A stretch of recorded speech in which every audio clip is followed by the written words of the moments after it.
കൂടുതൽ വാർത്താ അറിയിപ്പുകൾക്കായി കൊച്ചി വാർത്താ ചാനൽ സബ്സ്ക്രൈബ് ചെയ്യുക. പെൻഷനുകൾ ഉൾപ്പെടെ ഭിന്നശേഷിക്കാർക്കുള്ള 3 പ്രധാന ആനുകൂല്യങ്ങൾ മുടങ്ങി. 1600 രൂപയുടെ പ്രതിമാസ പെൻഷൻ മുടങ്ങിയിട്ട് 5 മാസമായി. 339.3 കോടി രൂപയാണ് പെൻഷൻ ഇനത്തിൽ കുടിശ്ശികയായിട്ടുള്ളത്. മുൻപ് സാമൂഹിക സുരക്ഷാ പെൻഷനേക്കാൾ കൂടിയ തുക ഭിന്നശേഷി പെൻഷൻ നൽകുമായിരുന്നു. ഇപ്പോൾ അത് 1600 രൂപയായി ഏകീകരിച്ചു. സാമൂഹിക സുരക്ഷാ പെൻഷൻ മുടങ്ങുമ്പോൾ 21 വിഭാഗത്തിൽപ്പെടുന്ന ഭിന്നശേഷിക്കാർക്കും അത് കിട്ടാതാവുന്നു. ഓഗസ്റ്റിന് ശേഷം ഈ പെൻഷൻ നൽകിയിട്ടില്ല. കിടപ്പ് രോഗികളായ തീവ്ര ഭിന്നശേഷിക്കാർക്കുള്ള 600 രൂപയുടെ ആശ്വാസകിരണം പെൻഷൻ മുടങ്ങിയിട്ട് 3 വർഷമായി. കഴിഞ്ഞ സാമ്പത്തിക വർഷം മുൻകാല കുടിശ്ശികയിൽ 1 വർഷത്തെ തുക കുറെ പേർക്ക് നൽകിയിരുന്നു. ബഹുഭൂരിപക്ഷം പേർക്കും അന്ന് നൽകിയ 7200 രൂപ കിട്ടിയില്ല. 2018 ശേഷം ആശ്വാസകിരണം പെൻഷന് വേണ്ടി അപേക്ഷ സ്വീകരിച്ചിട്ട് പോലുമില്ല.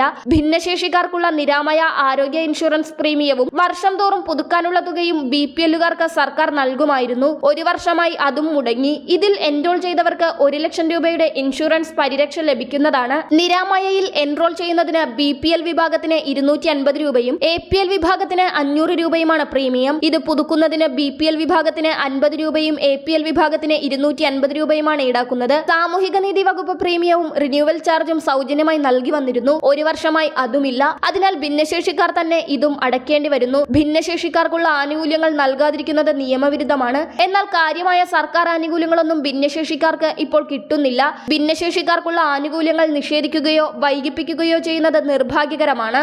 അതിനാൽ സർക്കാർ അനുഭാവപൂർവ്വം തീരുമാനമെടുക്കണം.